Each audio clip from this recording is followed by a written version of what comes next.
பட்டதெஞ்சிக்குள்ள ஏகப்பட்ட சந்தோஷம்.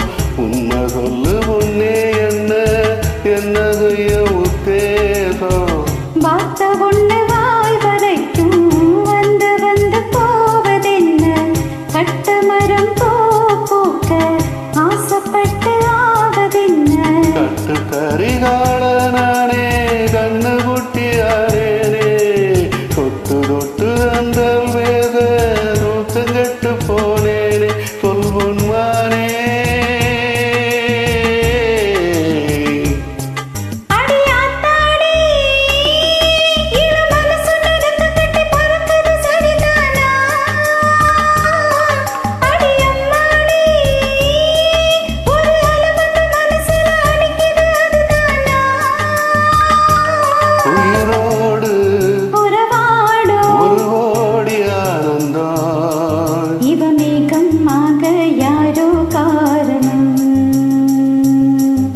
அடியாத்தாடி இளமான சொன்ன ரெக்க கட்டி பறக்குது சரிதானா?